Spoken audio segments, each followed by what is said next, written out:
আসসালামু আলাইকুম। ই return related নতুন আরেকটা ভিডিওতে আপনাদেরকে স্বাগত জানাচ্ছি। আমি সোহরাব, আপনারা দেখছেন সুমন সোহরাব। আপনাদের জন্য আজকে একটা গুড নিউজ আছে। আপনাদের মধ্যে যারা রিটার্ন সাবমিশন অলরেডি করেছেন কিন্তু কোথাও না কোথাও ভুল করেছেন, তারা কিন্তু এতদিন আমার অনেক ভিডিওতেই কোশ্চেন করতেন, যেহেতু হয়তো আমার ভিডিওটা দেখে আপনি রিটার্নটা সাবমিশন করেছেন, হয়তো টানাটানি করে দেখছেন, পুরো ভিডিওটা মনোযোগ দিয়ে দেখেন নাই, তাই নিজের রিটার্নটা নিজেই ভুল করে সাবমিট করে ফেলেছেন। এখন কোশ্চেন করতেন, ভাই আমি সংশোধন কিভাবে করব। এতদিন অপশনটা অনলাইনে ছিল না, বাট এখন থেকে আপনি অনলাইনেই আপনার ভুল রিটার্নটা সংশোধন করতে পারবেন। কিভাবে পারবেন সেটা আজকের ভিডিওতে দেখিয়ে দিচ্ছি। তো ভিডিওটা দেখার পূর্বে ছোট্ট একটা রিকোয়েস্ট তো থাকবেই। আপনি যদি এই চ্যানেলটাতে নতুন হয়ে থাকেন, এখনও যদি আমার এই চ্যানেলটা সাবস্ক্রাইব না করে থাকেন, প্লিজ চ্যানেলটা সাবস্ক্রাইব করেই পাশে থাকবেন। আমি কিন্তু নিয়মিতই আয়কর, এনআইডি, টিন, জন্ম নিবন্ধন, পাসপোর্ট এগুলো নিয়ে ভিডিও করে থাকি। বাই দ্য ওয়ে, আপনি যদি কনফিডেন্ট না থাকেন যে আপনি নির্ভুলভাবে আপনার আয়কর রিটার্নটা কমপ্লিট করতে পারবেন ভিডিও দেখে দেখে, তাহলে আপনি একজন আয়কর আইনজীবীর সাহায্য নিতে পারেন। সেক্ষেত্রে এখানে আমি একটা স্ক্রিনে নাম্বার দিয়ে দিচ্ছি, আপনি চাইলে ওনার সাথে কথা বলতে পারেন। যদি পেইড সার্ভিস নেন তাহলে ওনাকে কল দিবেন, আদারওয়াইজ ওনাকে ফ্রি সার্ভিসের জন্য বা ফ্রি কোনো হেল্পের জন্য কল দিয়ে বিরক্ত করবেন না। ফ্রি সার্ভিস তো আমি দিচ্ছি, সেক্ষেত্রে আমার ভিডিওটা দেখে সময় নিয়ে আপনি আপনারটা কমপ্লিট করতে পারবেন। তো যা বলছিলাম, এখন থেকে আপনি নিজেই ঘরে বসে আপনার ই রিটার্নটা সংশোধন করতে পারবেন। সংশোধন করার জন্য অ্যাজ ইউজুয়াল ই রিটার্নের ওয়েবসাইটে আপনাকে আসতে হবে। কিভাবে আসবেন সেটা তো আপনি অলরেডি জানেন, যেহেতু আপনি অনলাইনে ই রিটার্ন সাবমিশন করেছেন। তো আপনি ই রিটার্নের ওয়েব পোর্টালে এসে লগ ইন করবেন। লগ ইন করার পরে আপনাকে হচ্ছে এই যে এখন ইন্টারফেসটা দেখতে পাচ্ছেন, এটা এখানে নিয়ে আসবে। এখানে আসার পরে আপনি সাবমিশনের আন্ডারে অ্যারোটাতে ক্লিক করলেই এই ঘরগুলো চলে আসবে। রেগুলার ই রিটার্নে আমরা সাবমিশন করেছিলাম, বাট এখন দেখুন নতুন একটা অপশন আসছে, রিভাইজড রিটার্ন U/S 180 ব্র্যাকেটের ভিতরে 2 লেখা। সো এই যে অপশনটা, এটাই নতুন আসছে, যেটা এতদিন ছিল না।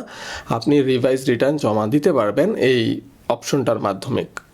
সেক্ষেত্রে আপনি কী করতে হবে, এখানে ক্লিক করতে হবে। ক্লিক করলে দেখুন এখানে লেখা আসবে আপনার রিটার্ন সাবমিশনের ইনফরমেশনগুলো, এবং এখানে কিন্তু ক্লিয়ারলি বলা আছে, if you already submitted your return US 180, if proceed your previous regular return will be suspended permanently. মানে আপনি যদি এখন প্রসিড টু রিভাইজ রিটার্নে যান, নিচে যে বাটনটা আছে নীল কালারের প্রসিড টু রিভাইজ রিটার্ন, তাহলে আপনি যেই রিটার্নটা অলরেডি জমা দিয়েছেন সেটা সাসপেন্ড হয়ে যাবে পারমানেন্টলি। আপনি নতুন করে আবার জমা দিতে হবে। এবং রিটার্নের কিছু ইনফরমেশন আছে, রেফারেন্স নাম্বার, যেটা আমি ব্লার করে রাখছি, সাবমিশন ডেট, আপনি কত তারিখে সাবমিশন করেছিলেন সেটা এখানে দেখা যাচ্ছে, এবং আপনার জন্য কয়দিন আরও অ্যাভেলেবেল আছে। Days left to revise return 178 দিন এখানে দেখতে পাচ্ছেন। সো আপনার এখানে গেলে আপনারটা আপনি দেখতে পারবেন টোটাল কতদিন পেয়ে যাবেন। সাধারণত 6 মাস সময় থাকে। সো এর মধ্যে আপনাকে রিভাইজ রিটার্নটা জমা দিতে হবে। তো এই হচ্ছে অপশন। এখানে আপনি প্রসিড টু রিভাইজ রিটার্নে ক্লিক করলেই আরেকটা অপশন পাবেন যে আপনি কি কনফার্ম কি না।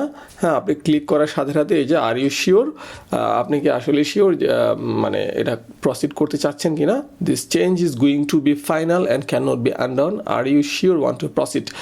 এটাই ফাইনাল একটা ডিসিশন হবে যে আপনি এটা চেঞ্জ করতে চাচ্ছেন কি না, এবং আপনি যদি শিওর থাকেন আপনি প্রসিড করবেন। প্রসিড করলে অ্যাজ ইউজুয়াল আবার নতুন করে রিটার্নটা জমা দিতে পারবেন। আর নতুন করে কীভাবে জমা দিবেন এগুলো নিয়ে তো আমার যথেষ্ট ভিডিও আছে।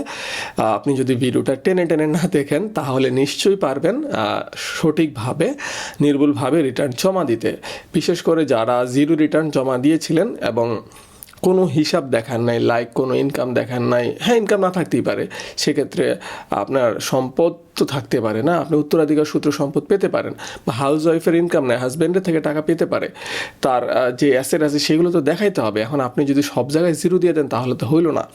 রিটার্ন সাবমিশন মানেই তো শুধু আপনার ইনকাম রিলেটেড যে ইনফরমেশনই থাকবে তা না, আপনার সম্পদ অ্যাসেটগুলো তো দিতে হবে। সব ইনফরমেশন দিয়ে কীভাবে জিরো রিটার্নও দিতে হয় সেটা নিয়েও কিন্তু আমার ভিডিও আছে।